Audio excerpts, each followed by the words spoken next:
Sorry. Okay. Thanks, Jen. So I would like to call the Norton School Committee meeting to order for Thursday, December 17th, 2020. Welcome, everybody.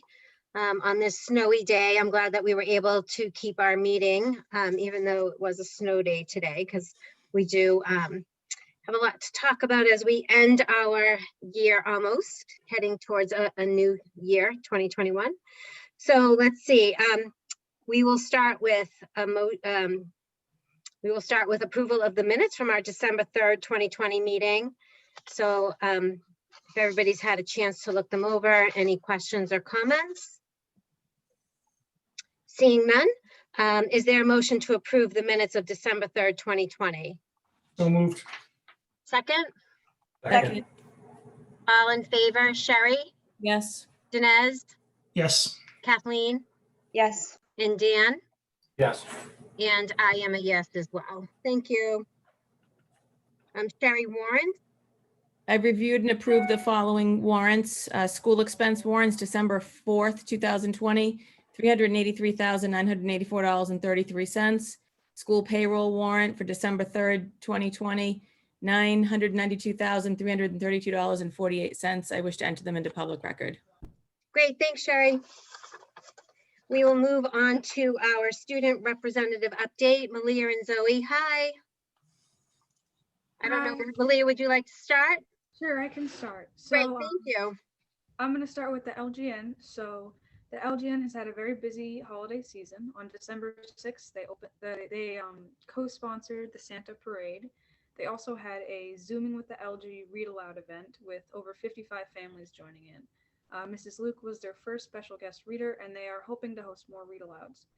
If you're interested in being a guest reader, please contact the LGN PTC at lgnptc@gmail.com. Zoe will cover the JCS. At the JCS, the SPO sponsored the Flurry of Wishes program to help the JCS families in need during the holiday time. And they were also pretty excited for the holiday spirit week. They had PJ Day, a sweater day, and balloon light and all that kind of stuff.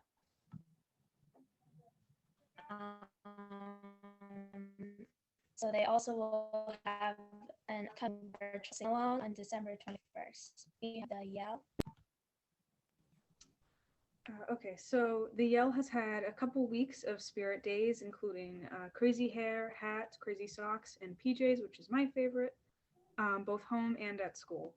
So coming up is our virtual Booster-thon dance party fundraiser, and everyone is excited to finish 2020 on a high note. Students and staff alike continue to do an excellent job in both at home, in school, and hybrid learning. Zoe will cover NMS. Middle school, this past week, StuCal is sponsoring a food drive to benefit the Norton. Usually they do it every year, and they're a big supporter of the Norton Government Kindness, but due to COVID, it wasn't as efficient, so they're still attempting to do something to help. Next week, they're also having a ugly sweater contest, which has been a tradition at NMS for the past 10 years, so they're excited to that next week.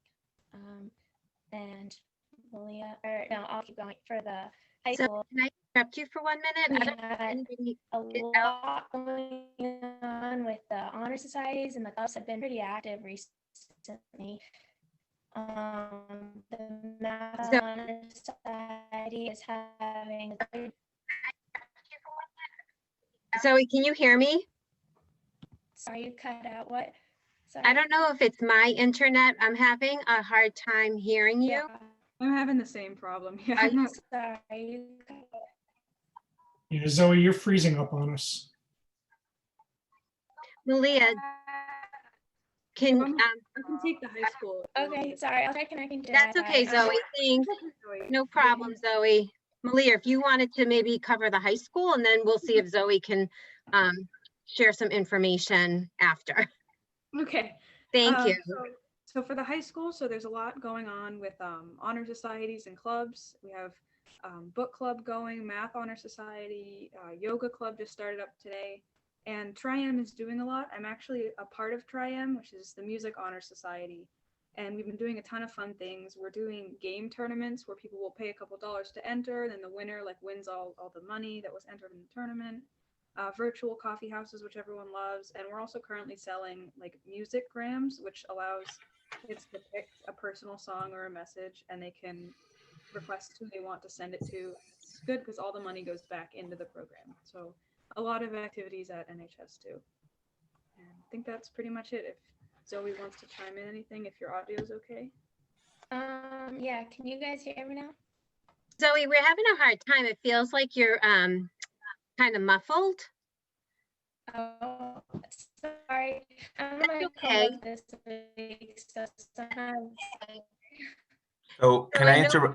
Can I do you interrupt want for a me to take second? the- Zoe, what you want to do is you want to get off and come back on. So go, we'll wait for you. You want to log off and then log back on. And we'll just take, Madam Chair, if it's okay, just take a 2-second recess while she does that. Yes, that is fine. I think it's probably happens to all of us, right? At some point. I actually tell everybody if I'm on a meeting and I get muffled or you no longer see me, Dinesh knows he can take over for me because I have awful internet access at my house. Hey, guys, while we're waiting for her, I actually want to take a quick minute and just commend Dr. Baeta on the, as you called it, the traditional snow day today. I think it was a really good call on your part. I think you hit the nail on the head with how the kids were feeling, and maybe even some of the parents, quite frankly. I love the use of the word traditional. It kind of brought some memories of when I was a kid when I saw that.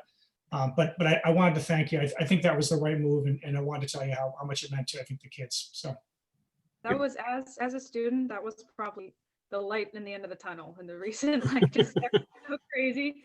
That was good to hear. It's like, I'm going outside. I'll remind the seniors, they don't have to make up the day. Everybody else does, but class of 21, it's one small gift for you guys. Mhm. Zoe, we see it that you're back. Can you talk and we'll see how we are doing hearing you? Can you guys hear me now? That is so much better, Zoe. Okay, sorry. Chromebook's a little weird sometimes with meetings. Do you want me to redo anything or just want to keep the meeting going? If you wanted to just, I think, what were you doing the yell? I think it was the JCS. JCS. I think the JCS in the middle school. In the That would be middle, great. it was the middle school, because the middle school I JCS in the middle definitely school. didn't hear. JCS, I kind of heard a little bits and pieces, but I don't think I heard what you said about the middle school. Well, the middle school, they're sponsoring the food drive to benefit the Norton cupboard. Zoe, you're frozen again. I don't know if you Because of can hear COVID, It us. hasn't been as big this year. Zoe. I think Zoe is having internet difficulties. Malia, I don't know if you have the I have access to all ability of, to kind of, if you Yeah. have the information that maybe you could share, or, yeah, sure, I can do that. and please apologize to Zoe for us if she can't hear me. All right, so she was doing JCS, right? Okay. So the JCS sponsored a Flurry of Wishes program to help families in need during the holiday time. They had Holiday Spirit Week with PJ Day, Ugly Sweater Day, Blue and White Day, ton of fun ones. Upcoming, they have a JCS and LGN virtual sing-along on December 21st at 6 p.m. And then the middle school. Sorry, I have them all in different. That's tabs. okay, thank you. Okay, the middle school. So the Student Council is sponsoring a food drive to benefit the Norton Cupboard of Kindness, and NMS is one of the largest supporters of the Cupboard of Kindness on an annual basis through the efforts of their annual Thanksgiving Carnival. Due to COVID-19, they were unable to do so this year, but they are still holding a food drive to see how they can help. And next week, Student Council will be sponsoring the Ugly Sweater Contest on both Tuesday and Wednesday. This has been an annual tradition for roughly 10 years. Thanks, Malia. No It's problem. been a busy December. Appreciate it. We're going to move on to a presentation on best practices of instruction in our current learning models. Dr. Bayetta, would you like to introduce staff? Good. So we have tonight Jessica Iozzi from Norton High School in the GRIT program. She is a special education teacher in that program. We have Jerusha Bjork from the LG Norse doing a presentation tonight with grade 3, and she's a general ed teacher in grade 3. And then we have Sarah Alves from the JCS, who this year is with us as a Digital Learning Academy teacher for grades 2 and 3. So welcome to all three of you, and we'll go in order as printed here. So I'll go to Jessica, you first. Jess, would you like me to share your presentation or do you have it to share? Can I share?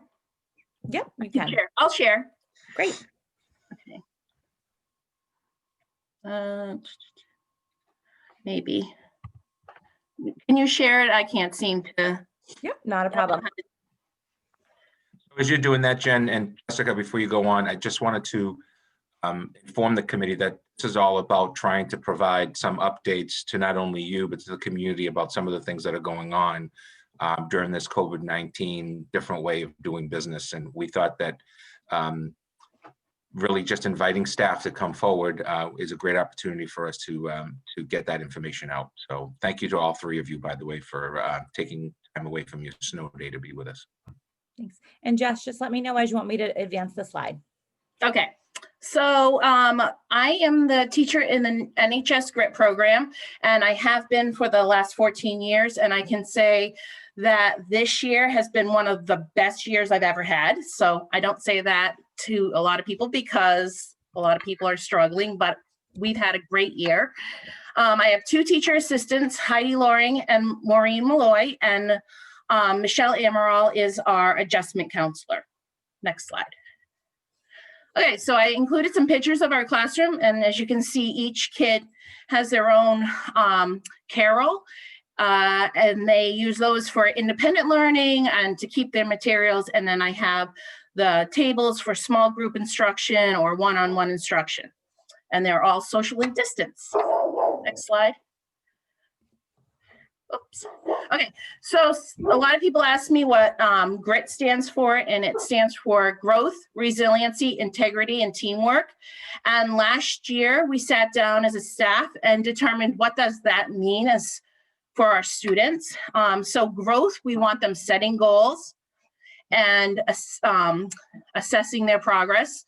Resiliency, we want them using problem solving strategies, accepting feedback, and delaying personal gratification until they have fulfilled their responsibilities.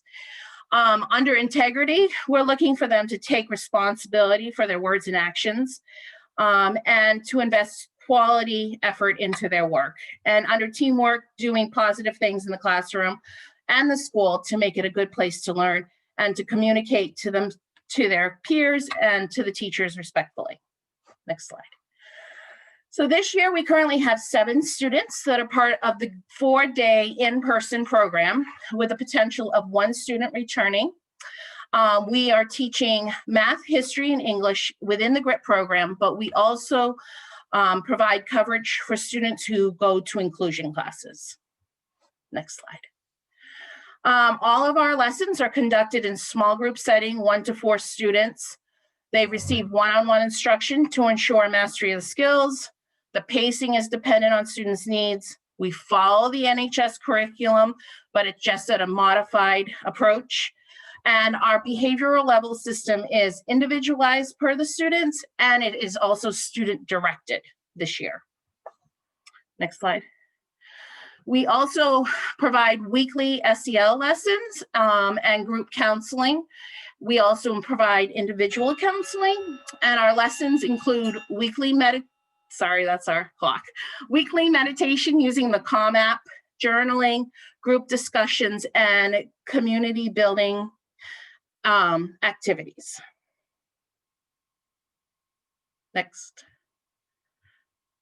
Okay, so this year we introduced a new level system within the GRIT program that we worked on developing last year, and then we were hoping to implement it at the end of last year, but we didn't get to. Our level system has 3 levels, expert being the highest, compliance, and novice. Next slide. So students who are on the expert level consistently show growth, resiliency, and integrity and teamwork in the areas of grades, the completion of a goal sheet, attendance, and behavior. Next slide. So when they're completing their goal sheet, we're not looking for them to master their goal, but we're looking for them to be able to reflect on how they're doing. And I collect the goal sheets biweekly, and they receive a grade on those sheets on how well they've been completed. With grades, we take an academic average of all their grades, both their GRIT class grades and their inclusion class grades, and we come up with an average. Next slide. Attendance, we're looking for students to have only 1 absence or tardy in the 2-week period that we're assessing. And then behavior, we have these level notes, and staff reflect on positive and negative behaviors that are occurring. And to earn expert levels, students should be consistently receiving more positive notes than negative notes. And this is a shared document, so students can view the notes throughout the 2-week and track their progress. Next slide. Here is our goal sheet. And so you can see the students set a goal, they set some action steps, and then down here on the bottom, they spend some time during LOB each day, reflecting on how are they doing on meeting this goal. Next slide. So we have community meeting twice every 2 weeks, and we discuss each student's level, taking into consideration the 4 areas,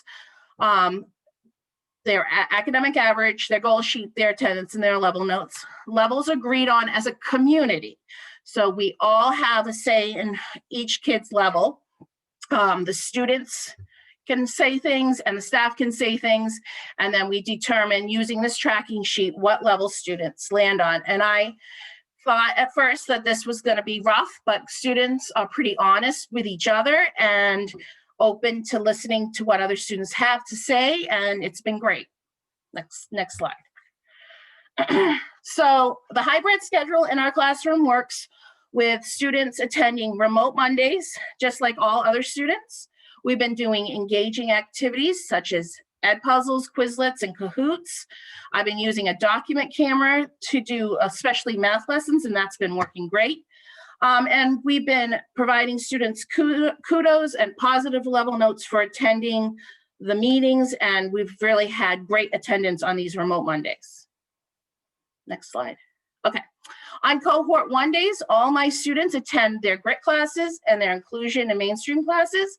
But on cohort 2 days, students come and they spend the whole day with me, and they do the GRIT classes. We just keep going with new lessons, and then they do their mainstream and inclusion classes remotely online. But the thing that's great about it is that the GRIT staff who attend these classes with them are there and can provide that extra support these students need to keep them on track and getting the assignments done. Next slide. Okay, so the successes we've had this year is the consistent attendance and work completion during remote Mondays. All of the inclusion science students are currently passing. Students are consistently staying on the expert level, and as you can see, anything that's green in this chart means that they were on an expert level for that 2-week period. So we can see that mostly our students have been on that expert level. Next slide.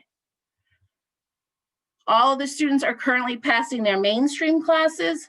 Students are taking ownerships for their level. I had a student talking to his buddy saying, oh, this week I'm going to move up on the level system. I brought my my biology grade up. I've gotten all these positive level notes. I've not been absent. So I know I'm going to move up to the expert level. And I loved to hear all these I statements. I did this, that he's taking ownership of his level.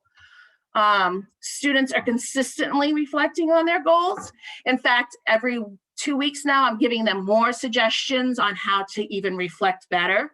I wasn't even sure they would reflect on their goals. And now I'm like, okay, now we can take it a step further and a step further. And it's wonderful. Students have been able to reflect on behavior during community meeting in an appropriate manner. A lot of times, because we're addressing the behavior after the fact, they can more rationally discuss it and say, yeah, you're right, that was a moment and I need to improve the next time. So it's been great. And despite the pandemic, a sense of community has been built within the classroom this year. So it's been a great year. That's it.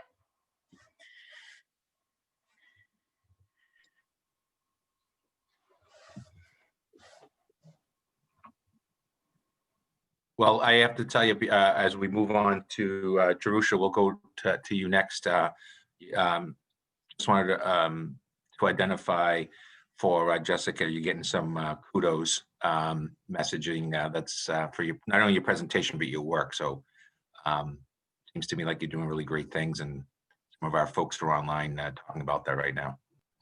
Thank you.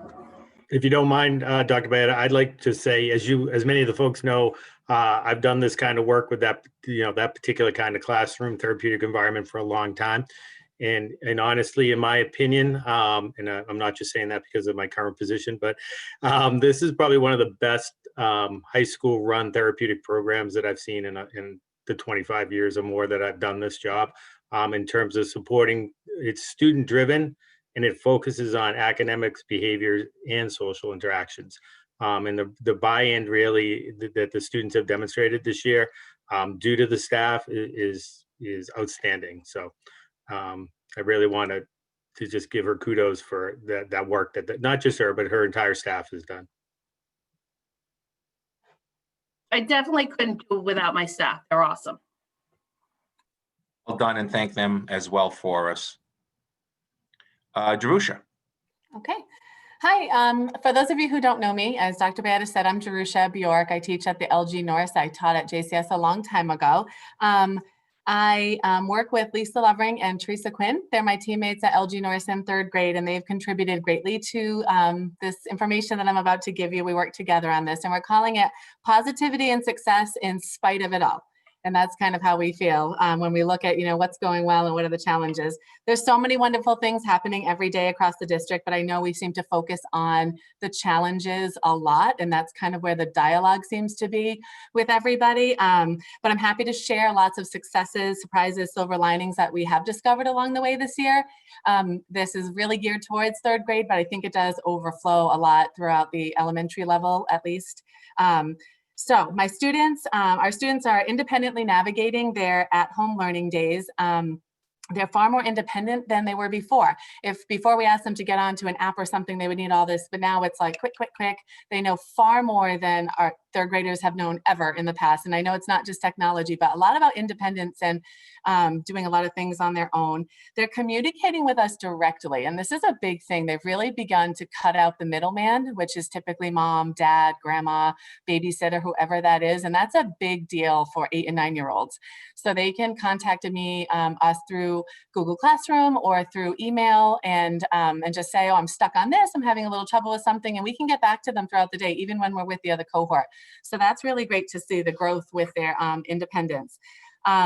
They're very responsible also about bringing their Chromebooks back and forth. We don't use them a lot in school. We use them very sparingly at this point because they're on so much when they're at home. But sometimes it's necessary for an assessment or to teach them a new tool or an app or something. And we were like, ooh, they're not going to bring them back and forth, but they really have. Every day they're in those backpacks ready to go if we need them, which is great. When it comes to COVID guidelines, again, the younger kids, we thought, are they going to keep masks on and all of that kind of stuff? But they've been so wonderful. And it's also been fantastic for us to use the opportunity to get outside. We had a beautiful fall, but we even have told the parents multiple times, bundle up, bundle them up. We're going to go outside as much as we can. So another silver lining for us has been that extra fresh air. We never used to have snack outside. We're going outside to get fresh air more. We're doing snack out there in the morning and then back out there having our 2 short recesses instead of 1. It's just this nice cycle we have of getting outside, which is kind of new. Speaking of outside recess, we took away the play equipment. We took away the play structure. We took away the swings and said, we can't clean all that. We can't do that. So we thought, what are we going to do? We spent a few weeks kind of showing them Red Rover and some games you don't need toys for, but then they just exploded. Their imaginations, their creativity, they're making up games that are still distant. They're running around, and we have a map painted on the playground. It's like a United States map, and they started playing a game like Twister, you know, like right foot on, and they're like using it as like a Twister map and putting their feet on different states and colors and things like that. They've really gotten creative. So that's been really nice. Monday Live, that was something we were leery about. We kind of were thrown off that it was a Monday, not a Wednesday. And we're like, oh, everyone's doing a Wednesday. Why are we doing a Monday? But that's really been so beneficial to have it be a Monday. So I'm very happy that the hybrid committee came up with that day. We're able to kick off the week together. All of my students are together in one group. We can kick off our lessons. We can introduce topics. We can all be together. And go from there. So it's been really fantastic to do that.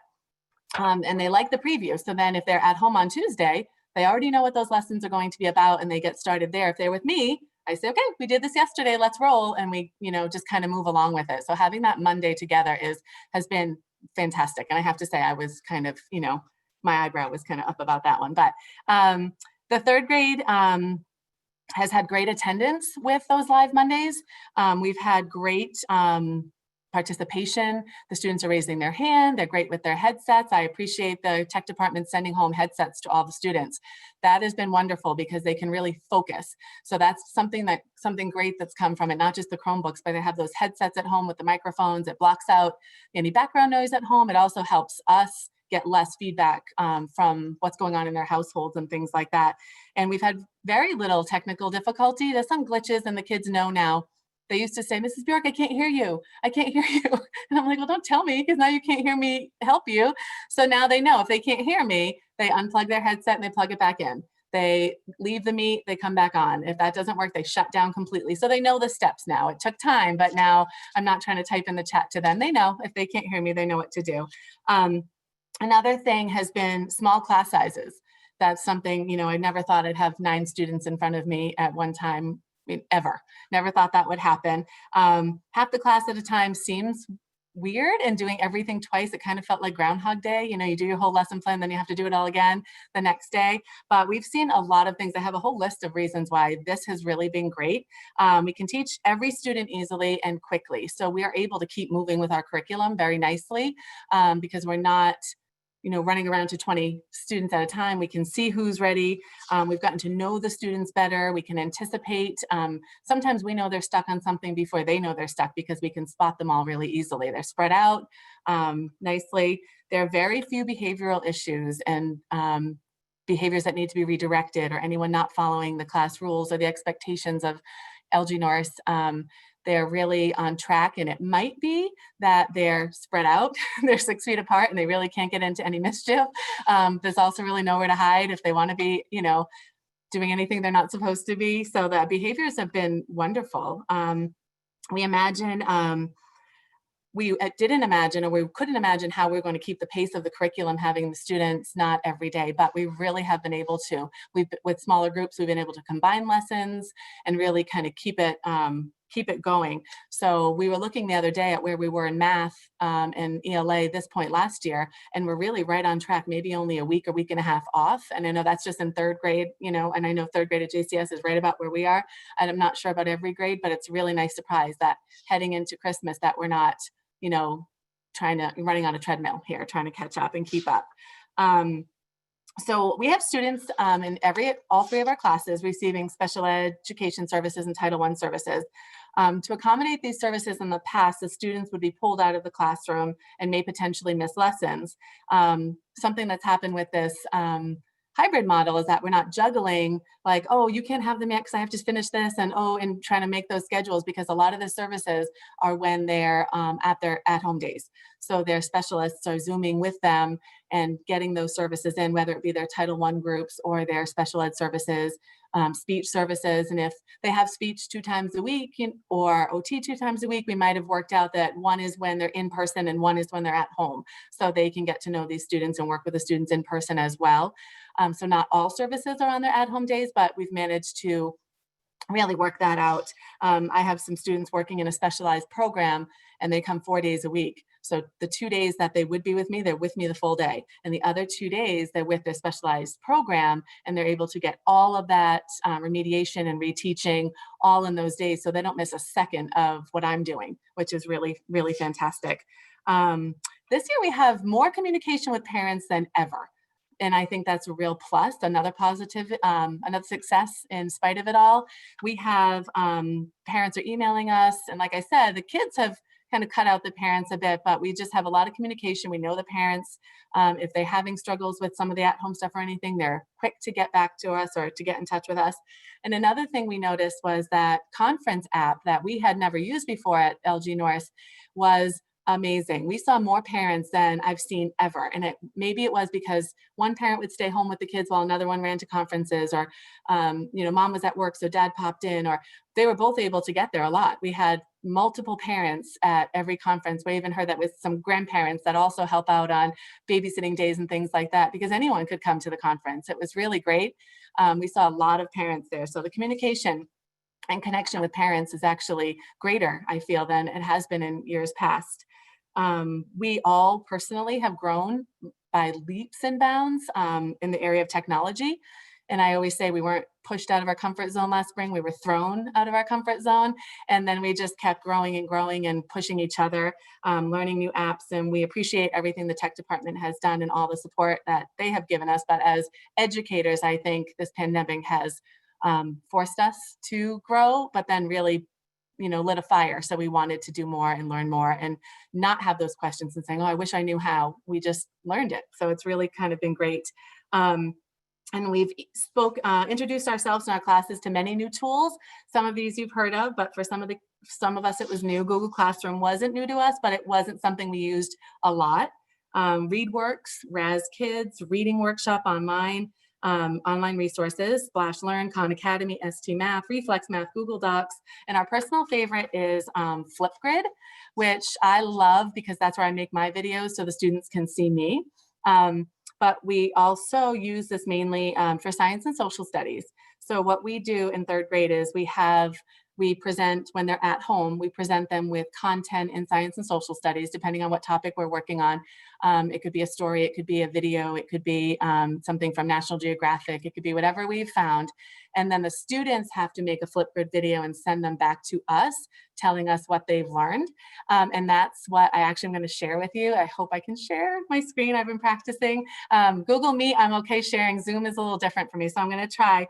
But this is where we get to see. So the kids see videos of us when they're not with us, and then we see videos of them. So it's been nice communication. The kids have done a great job with it. So I'm going to attempt this.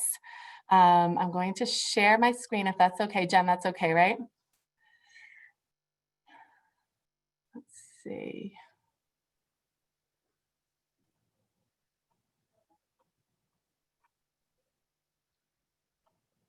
And show you a few Flipgrid examples. I get permission from the parents to share these tonight as well. The thing I found cool and interesting is how they use food and other sorts of things to make color, like dye, pots, rugs, and clothes. The 7 continents are North America, South America, Asia, Europe, Antarctica, Australia, and Africa.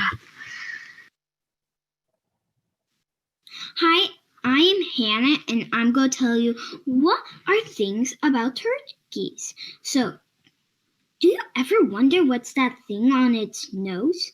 It's actually called a snoodle. Is that silly? And they even do a dance like you know, the males, they do a dance to impress the ladies. And even you can tell which one's a girl and a boy because guess what? The boy is so colorful. Well, the girl is just like plain because she actually goes in the nest because if the male does, then predators would get them. That's all about turkeys from Hannah. Bye! Hi, my name is Baron, and I'm supposed to teach you about which one I like better, bats or owls.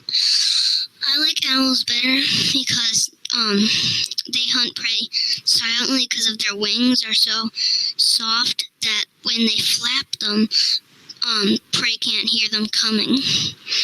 And I also like owls because they can turn their head around and they can't turn their eyes like we do. They turn their head all the way around.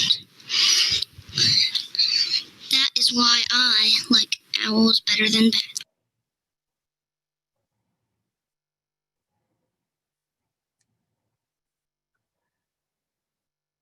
Okay, could you hear those? I couldn't tell. Okay. Nice job. Okay. So that is Flipgrid, and that is how we make videos. I don't use the fancy, filters that the kids like to use, but they have figured that out. So it's a great way, instead of them just typing back to us or writing something, they can be interactive with us and send those videos to us when they're at home. And that's my favorite part of the week. I even make my husband and everyone watch them. So that's another positive. So I just wanted to share those positive things that are happening and successes in spite of it all. Mainly from third grade, but I know this kind of flows over to a lot of the elementary teachers. We're finding some great things happening. So thank you for having me. It's fantastic, Jerusha. Thank you for all of that information. And I have to tell you, I was laughing pretty hard at those videos. It's, oh my gosh. I mean, from the Hannah, mouth of babes, right? From the I mouth know. of babes. With that, Hannah, with like, bye from Hannah. She's just fantastic. All of her videos are like that. It's just so wonderful. So I thought you would enjoy those, but that's some of the stuff we're getting from the kids. They're doing fantastic. So thank you. Thank you. And thank your team down there as well. I will. I just wanted to reiterate what you had said about how important it is to get the kids in front of the teachers so that you can really know them, because that's how you teach them. And without physically seeing them, you can't do it on a computer. So that's why we push so hard to at least get hybrid for as long as we can. I mean, we don't know what the future is going to hold, but I mean, just knowing them now, you're going to be able to be a better teacher if it is online because you already know them. So yes, it's definitely invaluable just to have them with us. And we had always said, even if it was just a few weeks, so we're all so happy that it's already, almost the new year and we're holding on, and the kids have done great and they love it. They love it. And it sometimes feels like two different classes, but on the other hand, they know it's all one big group, and their fingers are crossed that we're all together at some point. But yes, getting to know them has been fantastic. And it was pretty quick because the groups are small, so it was nice.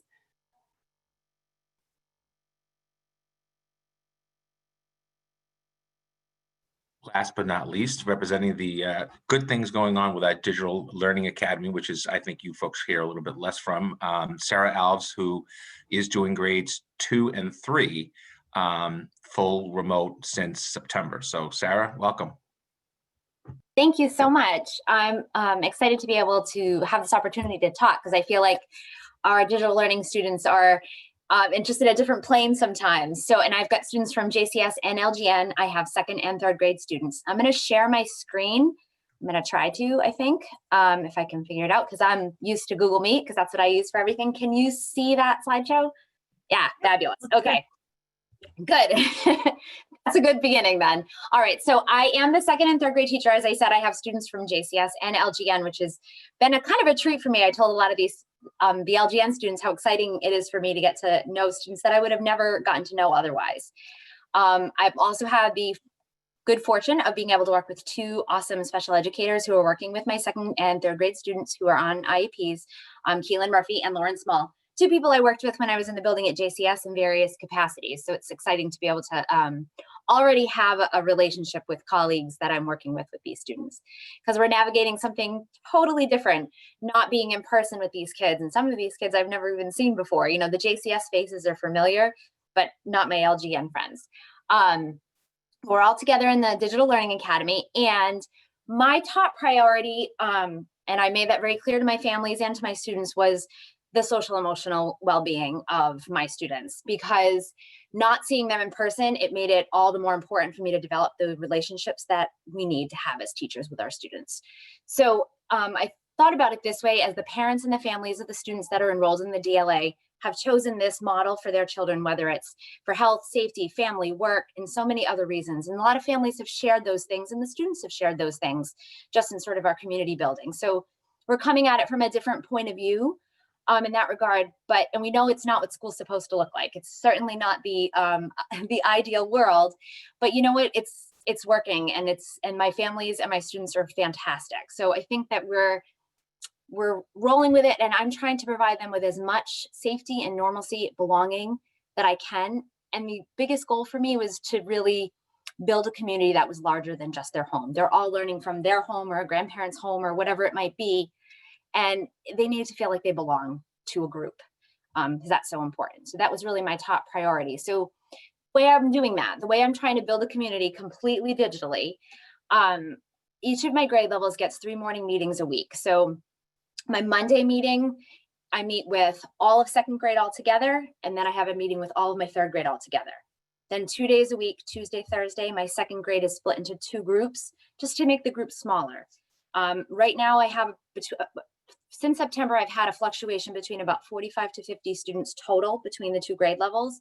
So it was really important for me to split, a group of 25 3rd graders into 2 smaller groups. So 2 days a week, 2nd grade meets in 2 smaller groups. And then the other 2 days a week, I meet with 3rd grade again in 2 smaller groups. So they get 1 day where they're all together, and then split into smaller groups just for more of that sort of community building. I post a daily read aloud for each grade level, different chapter books that I'm reading. Most of them, the 3rd grade ones, are ones we read in 3rd grade that go along with some of the Lucy curriculum that we've done, books that I always share every year with my students. And 2nd grade, I'm choosing different books because I don't want to double dip into 3rd grade's material. So just being able to share that, we talk about it, the students post the number of pages left on each chapter. And again, they kind of chat on Google Classroom about the book, the chapter, their favorite part, things like that, just giving that commonality. We've done PBIS celebrations, really focusing on the being responsible, respectful, and making safe choices. So we've done a hat day, party in a bag, PJ day. We were supposed to have PJ day with 2nd grade today, but it's been postponed until next Tuesday. And again, posting and responding to each other on Google Classroom. And as the years gone on, they've gotten more comfortable just shouting out to each other and commenting to each other's posts in really positive ways. So it's been just another nice way for them to interact. Again, Jerusha talked about the independence the students have. I communicate with a lot of my families, but the middleman's been cut out in a lot of ways as well. The students are emailing me directly with questions or posting on Google Classroom updates. We use the GoGuardian chat a lot, which is another great way for just me to communicate with the kids and reach out in the moment. But also for them to get in touch with me for questions. And then, of course, we did at the beginning of the year, the same way you would do if we were in person. We did a ton of getting to know you activities, and it was maybe more important than it ever has been to do those types of activities because we don't see each other in person. So doing a lot of the same kind of PBIS and getting to know you activities that we would have done in a normal school year. And so just a little bit about my morning meeting. I frame it very similarly to the morning meetings that we do at JCS. We do the date and then the number day of school. And with the number day of school, we always do a number talk. So the students talk about, is it an even number or an odd number? And for the first probably 4 weeks of school, it was primarily, that was all we were talking about. But now they're rounding the numbers. They're coming up with very complicated addition and multiplication sentences to go with it, talking about connections they have with the number, and just really broadening their number sense and just a quick little snapshot. We do a greeting, and I started doing the What's the News greeting, which is something I do in my classroom just on Mondays, but we do it every day, and it gives the students an opportunity to just share something. And sometimes they say, I have no news, and that's fine too, but it's just an opportunity for them to have that moment to share with others, peers their own age. And then we always end with some kind of an activity. We've done scavenger hunts, guess the number, this or that activity. We play Going on a Picnic, which is my game that I stole from Angie Z. And we love that one. Pictionary, a doodle game, Spot It, anything to get the kids having some interaction socially, because for most of these kids, they're just home and they're not seeing other kids. So it's a great just way to sort of supplement what they are missing. And just building these routines together, letting the kids sort of drive the activities and the things that we do. And one of the things that I'm doing this year, which it's funny because a lot of the things that Iose was talking about are some of the things that I sort of am doing with the DLA students in terms of just the reflections. I've never done a weekly reflection with my students, but it seemed to me that it was something really important for me to get another window into sort of their world and what they're thinking about. So I do a weekly reflection on Friday where the students have to write, and it's a Google Doc or a Google slide. It's an exit ticket, a glow and grow, which would be something that glow is something you did really well.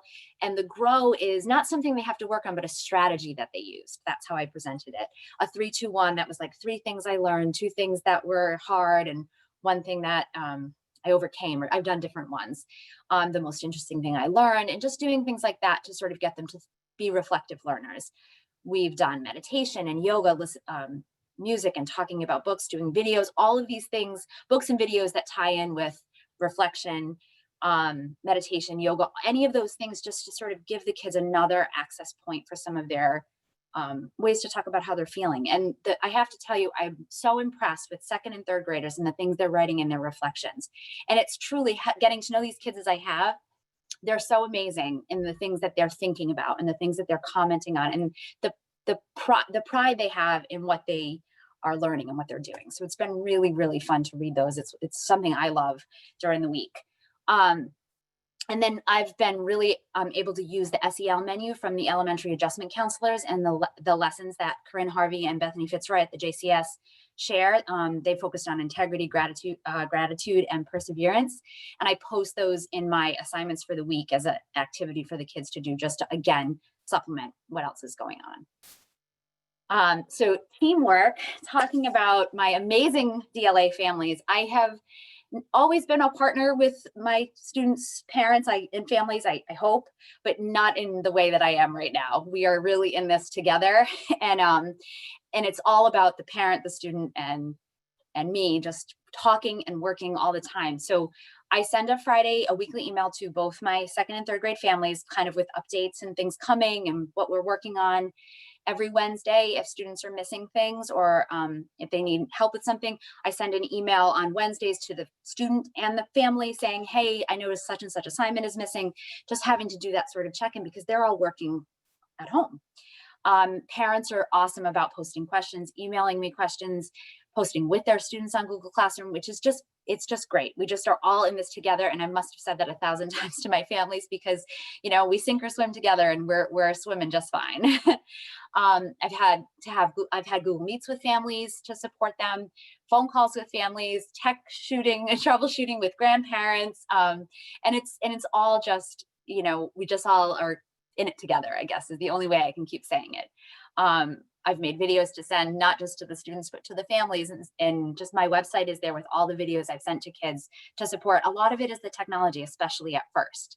But I have amazing, amazing families that I'm working with, and they probably are tired of getting my emails on Friday, but that's okay.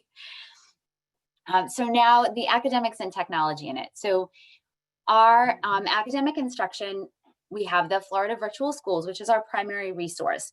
But with that, as an educator who's been teaching for some years, I've included a lot of my own sort of things in it to sort of provide to it what's, I think, missing in the digital realm. So my students do a weekend journal on Mondays, and the journal started at the beginning of the year with very brief accounts of their weekends, and they've expanded upon their writing, which is great. And also having them track a reading log to really track what they're reading at home, and making sure that, and some of their summaries in the reading log are about the things I do as read alouds, picture books, and chapter books, but I think that's great too, because they're thinking about what we're reading together. Sort of enhancing the FLVS writing with a mini lesson videos that connect to Lucy Calkins, kind of looking at the Lucy Calkins materials and adding to it, just because I know that's what Norton's using and it links so well to our power standards, and it's really important that I'm providing that for them as well. one of the biggest things is Lucy Calkins, not Lucy, my daughter, is all about student choice for writing topics. And the FLVS prompts are very rigid. So being able to provide the students with choice in the writing assignments has been, I think, a huge change in their writings, letting them have that sort of student choice that Lucy Calkins thinks is so important. Posting mini lesson videos for the math. The FLVS is very text heavy, so they really need that visual. And so again, talking about posting videos so they see me, there's always at least one math video of me, one read aloud video of me, also just to sort of enhance some of that. It's always also really important. We know as educators that how important access to authentic literature is. So that's my weekly picture book. And then of course the daily chapter book read aloud too. It's so important for these kids to have access to authentic literature. And because we have awesome technology resources, I'm also using some of the mystery science lessons to go along, because the mystery science lessons are aligned to the Mass State standards, and not all of the Florida virtual school lessons are aligned to the Mass standards. And it was really important that I continued with our power standards in Norton and the Massachusetts state standards. Similarly for social studies, grade 2 FLVS social studies aligns pretty well, but the grade 3 does not align with the Mass standards. So I'm using the resources that we've used in 3rd grade to sort of support their social studies growth. Because again, my husband's a social studies teacher, so if I wasn't supporting that, I'd be in trouble. And technology, of course, is a huge component of what we do. And it's ironic because I'm, mildly tech resistant, but honestly, it's been great learning new tech and using tech in different ways. So FLVS and the Buzz app is what we use, and Google Classroom is my primary for both grade levels, but all of the awesome NPS resources like Freckle and Reflex and ST Math, BrainPop, Boom Cards, and so many others. Flipgrid has been great for community building. Also, I use it like Jerusha talked about. I use it very similarly with them posting responses to lessons and activities, sharing their own books that they're reading. That's kind of what's coming next. We're doing reporting that tied in with the informational writing, and they're writing to each other. So it's just been a fun way to get them to interact with each other as well as me. Again, I mentioned before using GoGuardian and GoGuardian Chat to support the students. And then my 2 daily half-hour blocks, one for each grade level for pop-in help, as well as like any other support that I have, which has been great because the kids will utilize that time to chat with me. And then the students using email to self-advocate and connect with me has been great. And they're doing that so much more now. And I'm just so proud of the way that they're taking ownership over their learning. And of course, we use slides and docs and Jamboard to accommodate all the FLVS materials that required printing that are would be PDFs or printed materials. And so I have to take those and turn them into slides and docs and Jamboard for the kids to interact digitally. And you know what? It's working. So it's a good thing. So my final thank you to all of you for listening to me. And of course, to my 2nd and 3rd grade DLA families for their patience, their support, communication, and all their work to make this unusual year work so well. And most importantly, to my amazing 2nd and 3rd grade DLA students, because they are truly, truly awesome. And I'm so privileged to work with all of them. And they need to keep up all their great work because they are just fantastic. And I am super lucky. So thank you so much for my time. Thank you, Sarah, very much. Again, some comments about the wonderful work that you're doing with kids being put on.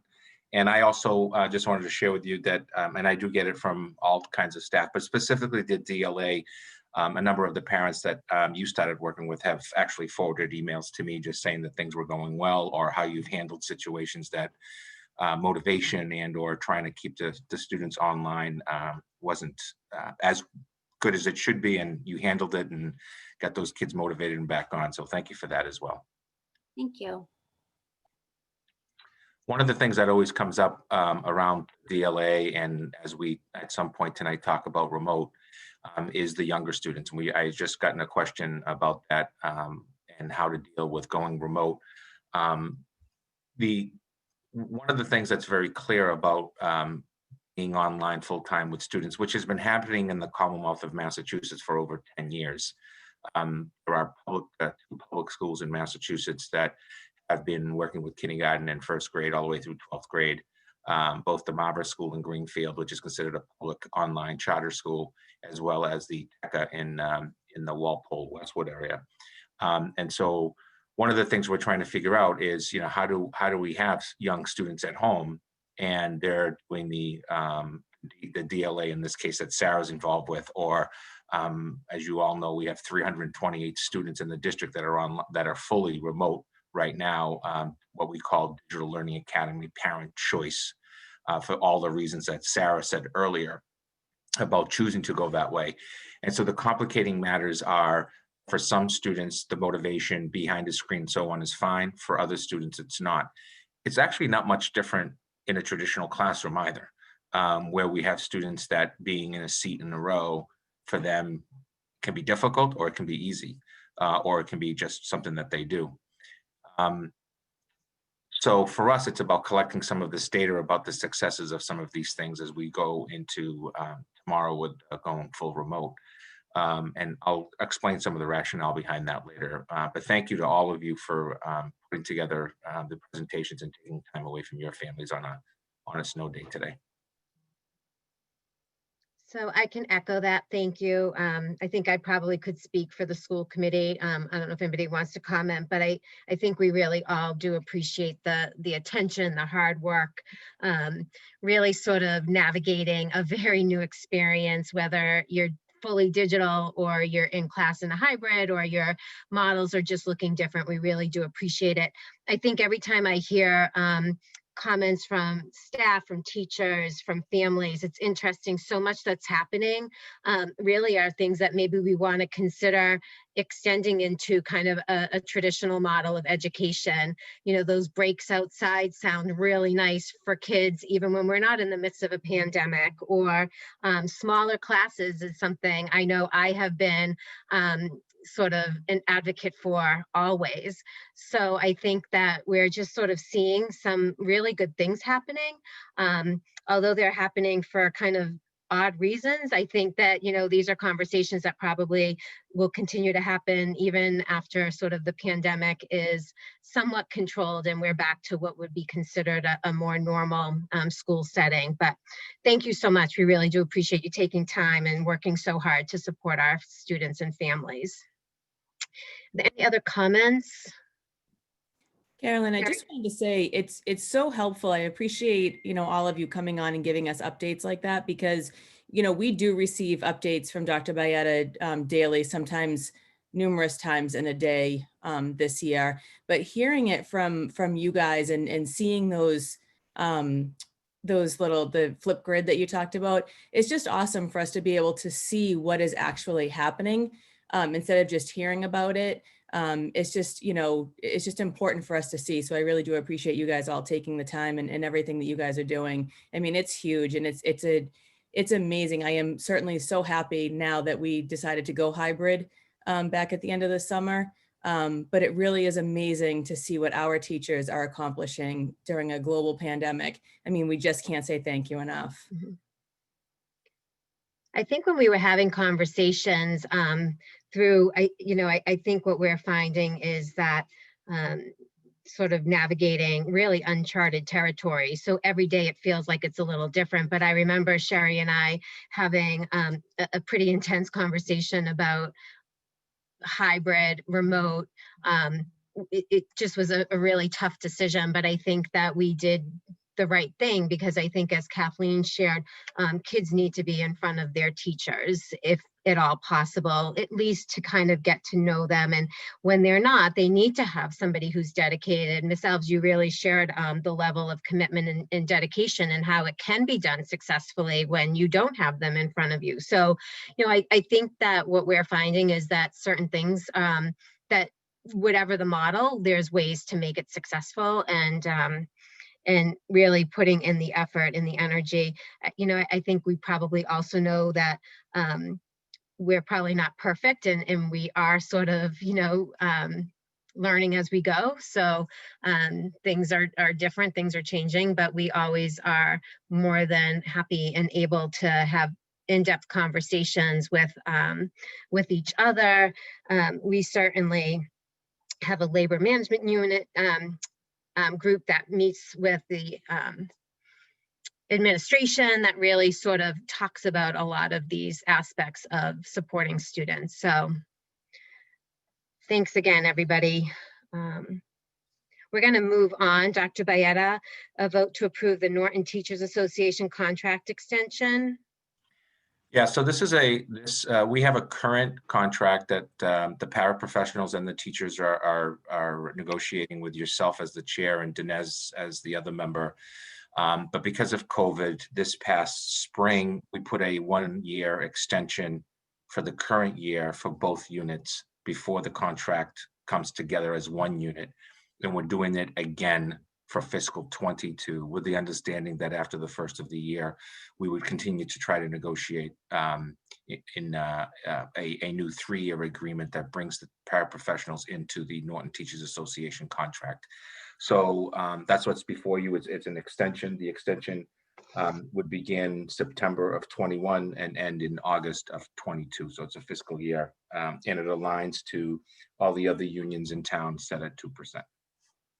And for clarification, Dr. Byetta, that extension, we will still sort of begin in sort of 2021, the conversations of negotiation, correct? That's correct. The intent behind this is that there is so much to do when you're taking 2 different units and trying to bring it into one contract. As you know, it's a pretty complicated. It's not done in a lot of places, but both sides agree that this was something that was worth going through the process. And so what our goal is to try to take those 7 or 8 really key important things and start talking about them after the first of the year, of literally after January 1st, 2021. Mm-hmm. Any questions, comments? Seeing none, is there a motion to approve the Norton Teachers Association contract extension for 2021 to 2022? So moved. Second, Second, all in favor? Dinesh, Yes. I'm just looking. Sherry, Yes. Dan, Yes. Kathleen, yes. and Carolyn is a yes. Madam Chair, through you, if you could all take a second vote authorizing me to sign it on behalf of the school committee. Oh, okay. Sorry. Is there a motion to approve allowing Dr. Byetta to sign the extension, the contract extension on behalf of the school committee? So moved. Second, Second, Second. all in favor, Dinesh, Yes. Sherry, Yes. Dan, Yes. Kathleen, yes. and Carolyn's a yes. Thank you. Thank you. Dr. Byetta, vote to approve the Norton Paraprofessional Library Media Tech Employees Association contract extension for 2021-2022. So per the prior comment, as the 2 groups continue to work, the teachers and the paraprofessionals on a contract, we're keeping everything lined up because it'll make it easier. And again, this particular contract has a salary schedule from steps 1 through 10 and an added longevity payment for years 10, 15, and 20 and 25 of $200. Any questions, comments, discussion? Seeing none. Actually, Karen, Sorry, Dinesh. can I ask a quick question? So Joe, the para contract that we're looking at would end June 30th. That is correct. Their current contract reads June 30th. That's one of the things that's actually on the table with them about changing. So it's 2 months before the teachers. Why don't we just make this one go to August 31st?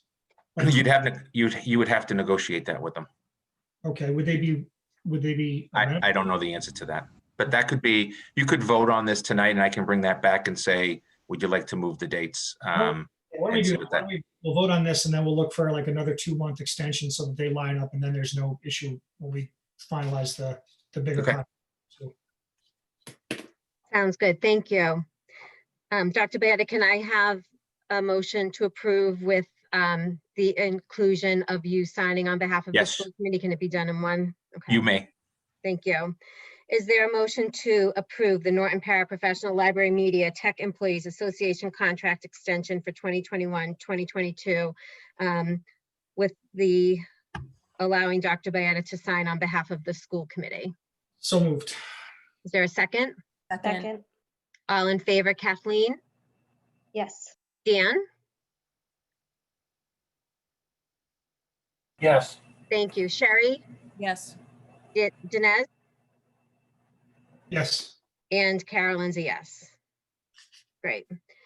Vote to approve superintendent's contract memorandum of agreement. Dr. Beata. So as the chair knows, a year and a half ago, myself, Dinesh, and Sherry began contract negotiations as my contract was coming to an end. At that time, all of that information was brought back to the full committee in executive session, further negotiations, and then it was actually voted at an open meeting. I extended my contract 6 years, starting this year, and it takes me through 2026, which will more than likely be the year I retire. Believe it or not, I can't even believe I said that word. So the contract speaks to salary. It has changes in professional development, course reimbursement, and all of that. And as you know, my contract is a very one that is published and so on and so forth. So we came to an agreement on salary. And at this time, I am the only town employee that I know of that has not yet seen a cost of living increase and performance as per my contract. And I have an agreement for the fiscal year retroactive to July 1st of this year, thereby giving me part of my check going back to July 1st in this fiscal year, and then the remaining salary the next 13 weeks from January through June. Is there any comments? Questions? Just very quickly apologize to Dr. Brad that this took so long to get done. I know that you put it on the back burner for a while, and we appreciate that because, you know, obviously we're in the middle of some other stuff, quite frankly. But apologies that this took so long. Well, no apologies needed. It's part of the process, and you know, the superintendent position is always one that everybody keeps an eye on salary and benefits and all that stuff. So it's published. It'll be up in the like all of our contracts are once they're updated, published and put up there. So we both sides negotiated in good faith, and I'm happy in Norton, even when we have some decisions to make. Appreciate the staff very much and my support team and support of the school committee. Well, we really appreciate it. And we know, sort of to echo what Dinesh said, this was a little bit kind of late coming, but we appreciate your patience during the process. So seeing no additional comments, questions, is there a motion to approve the superintendent's contract memorandum of agreement? So moved. Second? Second. All in favor? Dan? Yes. Kathleen? Yes. Sherry? 100% yes. Dinesh? Yes. And Carolyn is also a full yes. We really appreciate your work, your sort of 24-hour on the clock job. Appreciate the committee as well, and let's keep doing good things for kids. Thank you. Leadership during this pandemic has been absolutely incredible from you, from your entire staff, the people that you hire. I mean, it is top notch. We have a question at Saturday at 10 o'clock at night. You respond instantaneously. I mean, it's really important for this community to understand the leadership, not only for the school department, for the amount of families that you have fed through this pandemic. You stepped up when really nobody else did. And we are so appreciative of that as not just a school committee member, but for somebody who just lives in this town. Thank you. Thank you so much. I appreciate that. I'm able to stay sane because I have a great team around me, you know, from the food services department all the way through my executive assistant, Terry Rand. Position titles don't matter. What matters is that we have great people that are really doing really good things. Yeah, I think my daughter said today that, you know, sometimes I'll be on the phone with you or we'll be texting or something. And she says, so what's the inside scoop? And I always laugh. I'm like, I don't know if there's really any inside scoop, but, you know, I know that you are working constantly. And sometimes we'll even say, you know, it's okay not to respond right away. So, but we do appreciate it because when we have a question, a concern, something that we really want to talk about, you are the first person to be available. So we really do appreciate that. And I think that it's, I can speak for myself as chairperson of the school committee. I think everybody knows I've never been the chairperson of anything really in regards to like an elected position or anything. And so there definitely was a learning curve and a lot of questions and a lot of conversations. And sometimes those conversations happen on a Sunday and sometimes they happen on a Friday night. And you've always been more than gracious to offer me the kind of information that I need to make sure we're making good decisions. So we appreciate that. We are going to move on. Discussion and vote on winter sports in the event of remote learning. Dr. Bayetta. Thank you. First of all, to my 3 colleagues that presented tonight, it's okay to leave if you want to leave. We are not offended. You know, we say that to our students as well. So we don't get offended. Go back and you know, have fun with your family or stay and listen, whatever you want to do. It's never taken the wrong way. Madam Chair, through you, I just wanted to, I think it's really important for us to have, I don't think it needs to be a complicated discussion about athletics. I have Aaron Sumner on with us here tonight as well. But as we look to make potential changes, I want to have some of these things addressed and not have them become discussions later.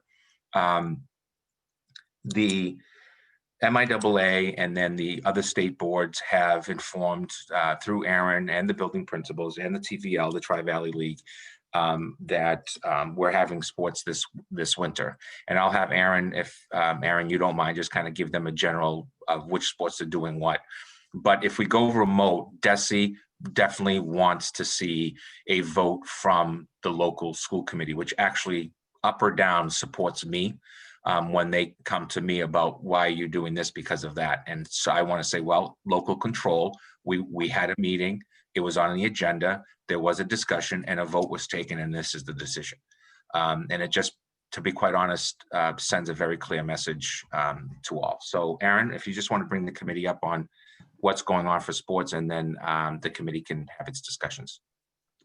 Yeah, so for the winter, the sports that have moved are wrestling, that's moved to the spring, and then indoor track has moved to fall too. That was more of a facility reason, and the MIAA didn't have modifications made yet.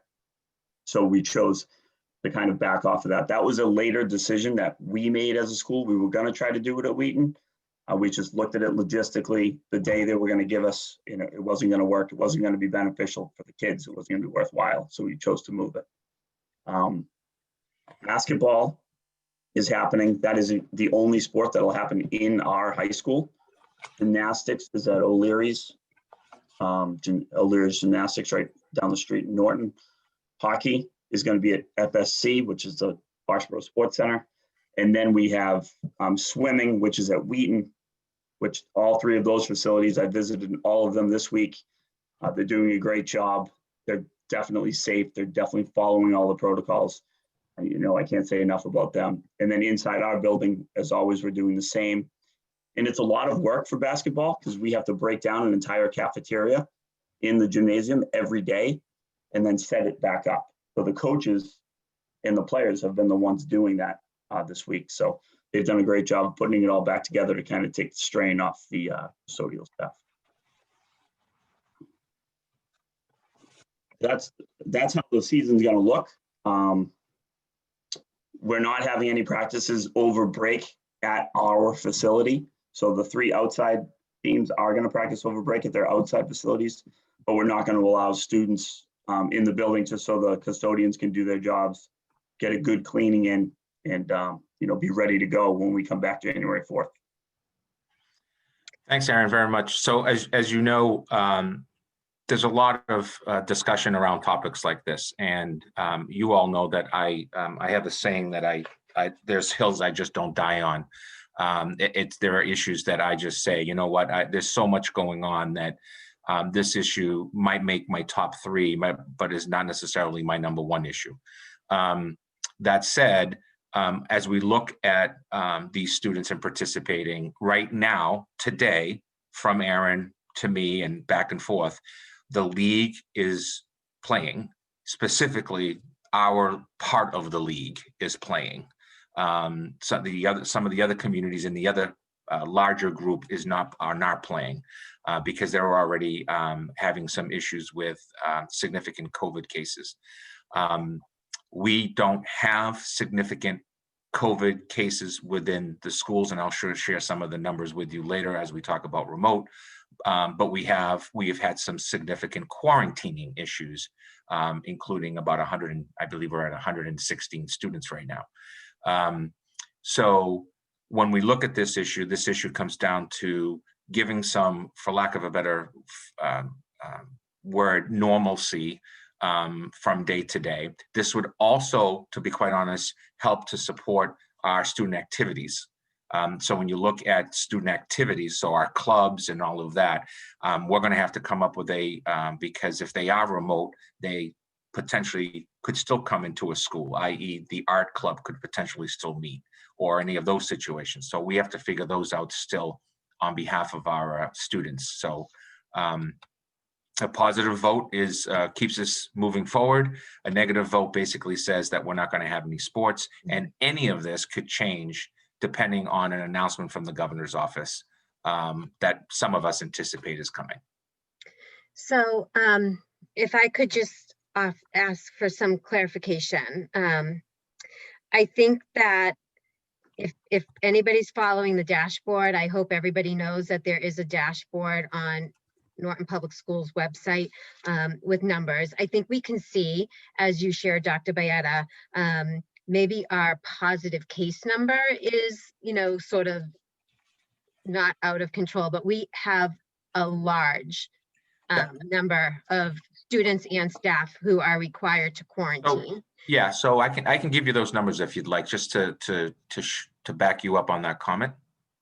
You don't have to give them to me now. I think my comment is that we have to, I think that we recognize that there are changes coming, but I think even when we recognize that maybe there are changes coming because in the state of Massachusetts, the numbers are skyrocketing, it doesn't mean that we should ever minimize or limit. I'm speaking for myself, should ever minimize or limit a student's ability or need to play a sport, right? So we can look at our numbers in Norton and we can say we have a lot of students who are in quarantine, but we don't have a lot of students, knock on wood, as of today, if I'm not mistaken, who are positive. So I feel like we just want to be mindful that just because the numbers may feel a little bit high, it's not necessarily that the cases are high. I think it's more about the quarantining are high. And I would hate to take a vote that doesn't allow students to play a sport. I mean, when we weren't in COVID, when we were talking about budgets and we were talking about how we could save money, the one thing we talked about is that we could never, ever, ever, we would never want to minimize or take away sports, because we know for so many students, that is what motivates them. That is what offers them the level of enthusiasm to perform academically so that they can play their sport. It's what they really strive in, and it's what sort of brings for them the level of success that maybe some students don't have academically, or maybe they have both. But if we're an SEL district, I just firmly believe that we can't take away something that potentially supports so many students' emotional wellness, especially during a pandemic. So, I just want to make sure that, I know I'm speaking for myself in the moment, but I think I've spent a lot of time thinking. You sent us, Dr. Bayetta, some information, I think it was about a week or two ago, about kind of in no other time in a school's history should there be kind of a suicide prevention group, right? That the numbers of mental health are increasing drastically. I just feel like saying if we're fully remote, if we take away sports, that we're basically minimizing our philosophy and our belief of what SEL is and how we support children socially, emotionally, and obviously physical kind of activity is one of those ways. So that's my soapbox. I don't know, does anybody else have comments before we vote?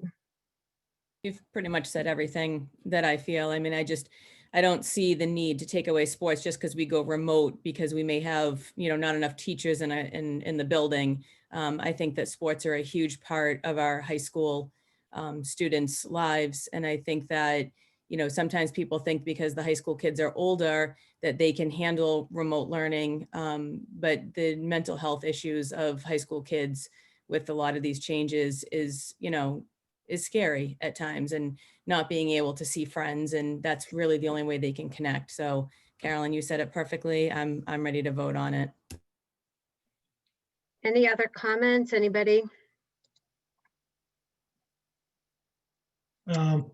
I'll really quickly just say pretty much the same thing. I mean, if we do go remote, and I don't mean tomorrow, obviously, but if we go full remote, it's going to be a staffing issue. That's 95% chance it's going to be a staffing issue. And I'm not taking a sense of normalcy away from kids because we have a staffing issue. That just doesn't seem right to me. So I'm ready to vote. So seeing no other comments, I'm not seeing any.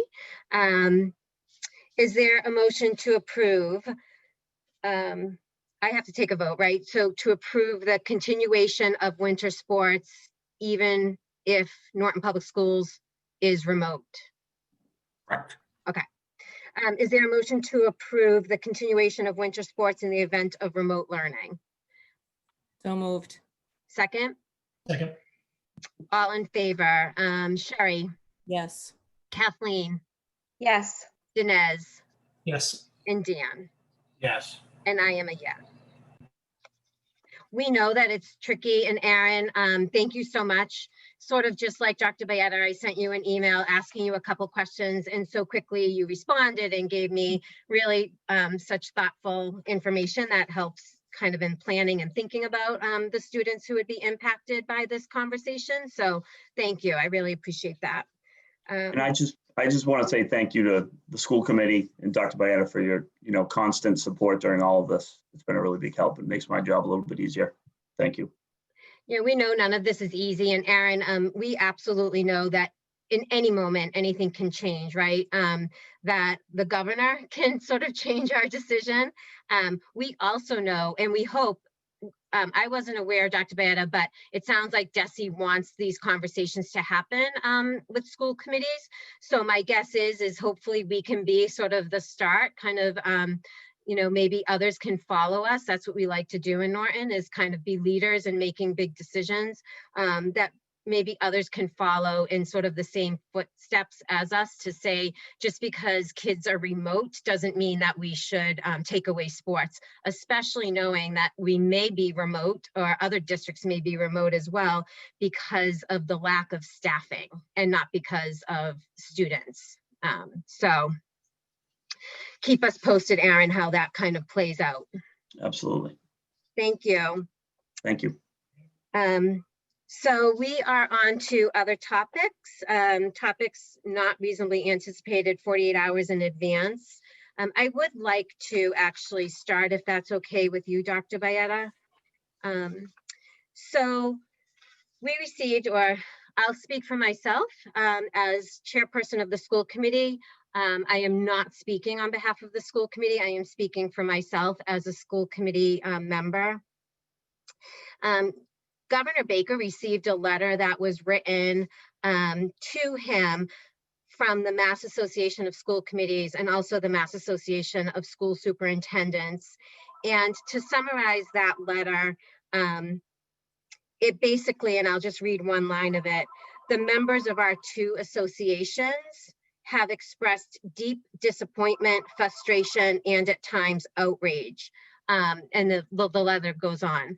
I want to go on record to say that in no way does either one of these organizations, but for me as a school committee member, it would be the Mass Association of School Committees, speaks for me. The letter clearly was written without knowledge by me. I was not asked to participate in any letter. it felt like the letter was kind of written as a blanket statement, with the assumption that this is how school committees felt. I want to absolutely go on record to say that here in Norton, I believe our union and our sort of Norton Public Schools, our administrators, our school committee, all work in collaboration with one another. I absolutely appreciate the work that is being done by our union. I absolutely appreciate the opportunities to come together in labor management committee meetings to really kind of think about what is best for our students, our staff, and our families. And I absolutely think that the letter was, I think I'll just say it was a little bit out of line. I think the timing was off, and I absolutely do not agree with it. So I am speaking again personally, but personally, I want to, we don't always agree. There's no doubt. There are conversations that go back and forth. I've had the lovely opportunity to speak to Shannon Taylor about different things that we've had conversations about.